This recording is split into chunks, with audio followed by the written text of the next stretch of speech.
Hey, what is up, everybody? This is Stevie Breach coming to you with the Extreme Rules 2016 rundown. This is the, I guess you'd say, live results slash highlights slash whatever else you want to put it into. Extreme Rules, honestly, was a little bit of a better show than honestly I thought it was going to be. Honestly, in my mind, I thought coming into it, it really had two matches that I really did care about, that being the Roman Reigns versus AJ Styles main event. And then I don't even remember. Oh, the Doc Gallows Carl Anderson the club match going up against the Usos, which ended up being the kickoff of the pay-per-view.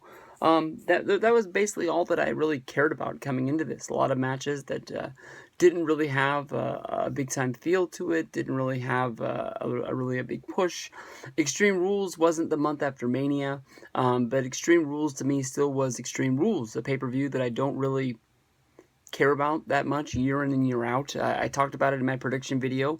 I'm at a stalemate point of wrestling right now where I don't really care about it as much as I was. I don't really watch it as much as I used to.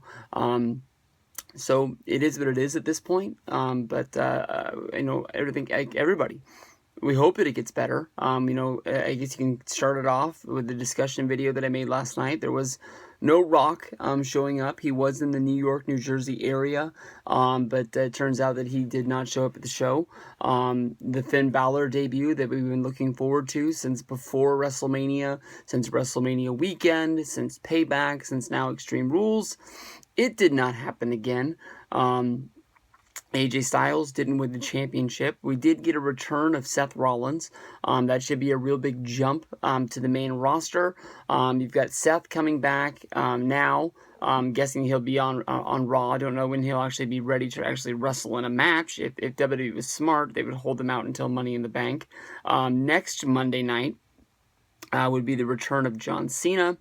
I haven't really heard anything from Orton in a while, but you think that if you could have Orton jump back in sooner than later, if he was going to be like a Money in the Bank participant, it'd be a great time to be a wrestling fan with a whole bunch of people jumping back on to the main roster and really putting it in, putting it in a gear and kicking it with gas.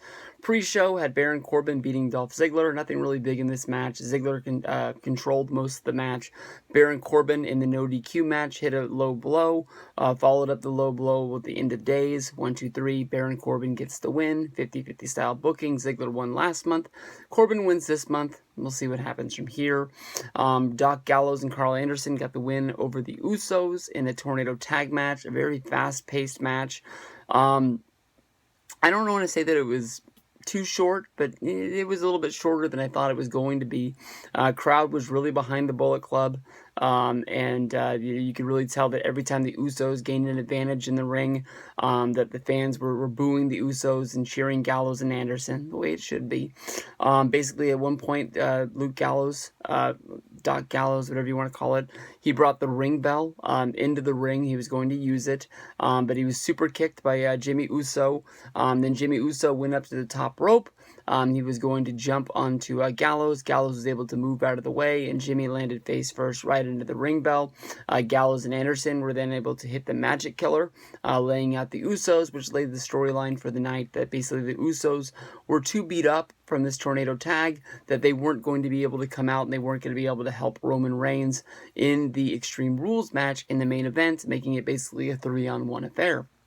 From there we had Rusev versus Kalisto for the United States Championship. Rusev was able to bring the United States title back to Mother Russia.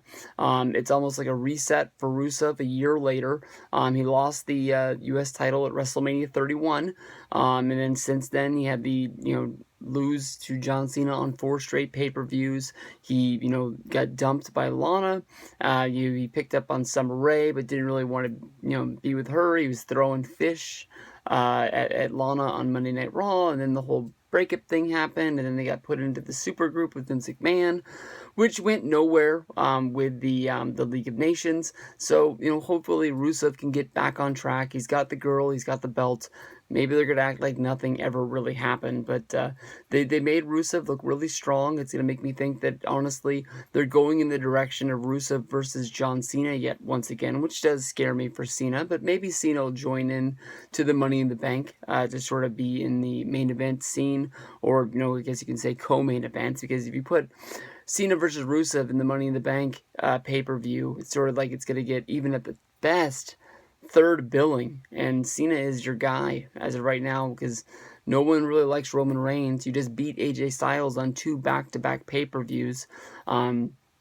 Seth Rollins is coming back from being injured for months and months and months. So we'll have to see where they go from here. But they had Rusev beat up Kalisto to the point where the EMTs had to come out and make the save.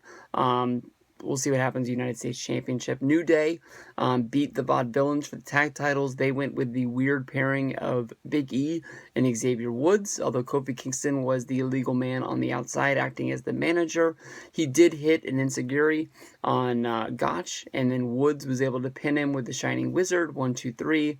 They were able to keep their championships. Sort of weird to see them pull off the heel moves in this match when they were definitely the baby faces of this angle for so long. So I don't know if maybe they're resetting the New Day yet once again, or what the hell's going on. But with the chaos in the tag division with the injury to Enzo, and just basically Kaz being able to beat up the Dudleys, 2 guys on one week after week after week, and maybe they're just trying to figure out what's going on in that division.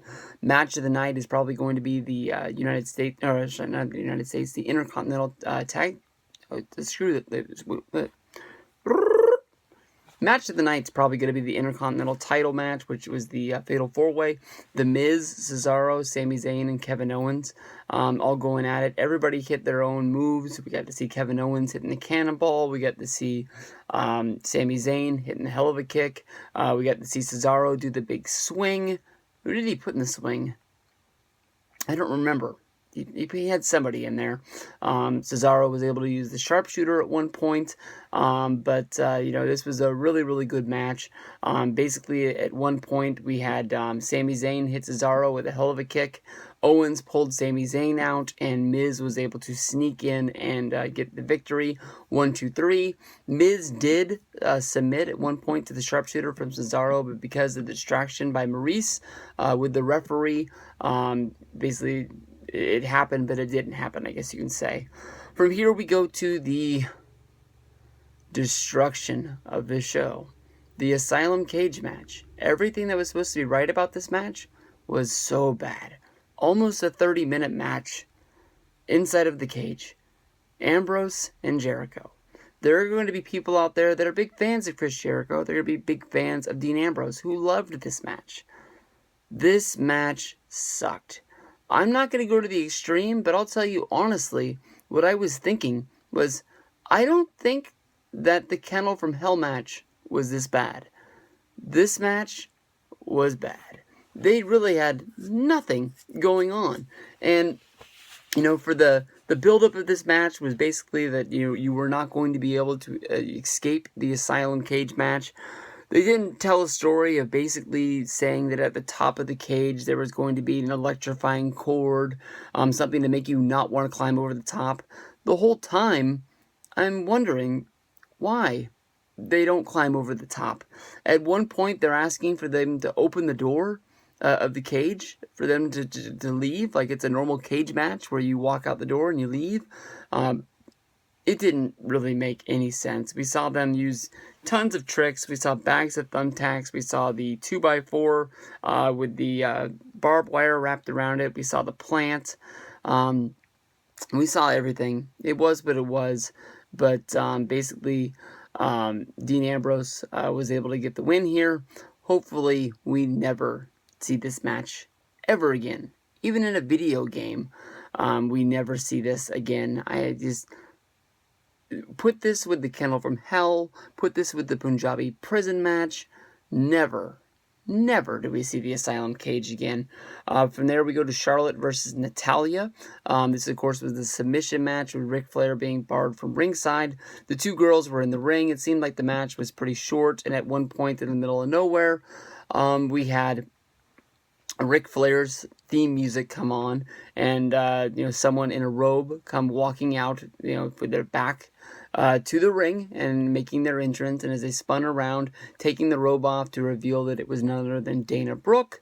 And then because of this distraction, we were able to get Charlotte beating Natalya, then Dana Brooke and Ric Flair getting into the ring. There was some talk that basically Dana Brooke was going to be teaming up with maybe Eva Marie because of the injury to Emma. Looks like Dana Brooke is going to be pairing up with Charlotte, which sort of makes her second banana in this group. So maybe they can do the same thing they did with Charlotte and Becky Lynch.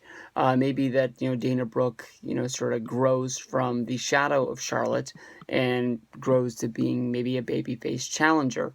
The women's division with the injury to Sasha Banks, which we don't really know how long she's going to be out. Emma is supposed to be out until next year. The women's division, which was oh so strong, as of right now, doesn't really look like there's a whole lot going on. Yeah, Natalya just lost for the second pay-per-view in a row. Paige, she did get a victory over Charlotte on Raw. I believe it was the week after last.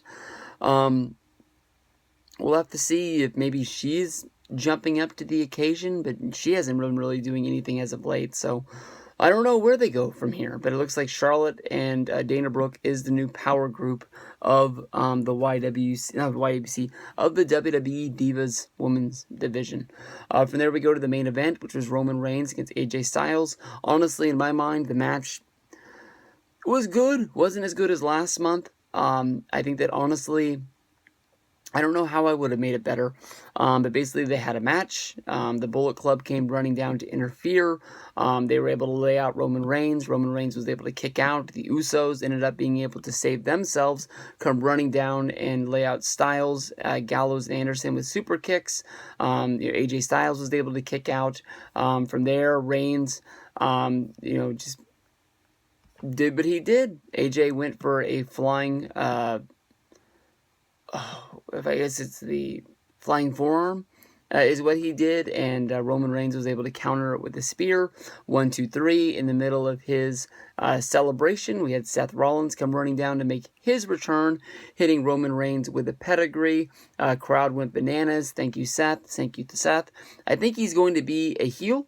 But they really treated him as if he was a babyface tonight. So we'll see what's going down. Looks like the main event of Money in the Bank is going to be Roman Reigns going up against Seth Rollins. Of course, you'll have the Money in the Bank briefcase match. I'm guessing that you'll have Sami Zayn. I'm guessing that you'll have Kevin Owens. I'm guessing that you'll have... who else would you put in there? I guess Ambrose, maybe Jericho, Del Rio, I would guess either Ziggler or Baron Corbin. Corbin got the win, so maybe he'd get in there. So maybe Cena's not in there. Maybe Cena versus Rusev, and then you got another spot that's open up. So I don't know. They'll figure it out tomorrow on Raw. We got a Raw preview coming up for you in a little bit. Peace out, everybody.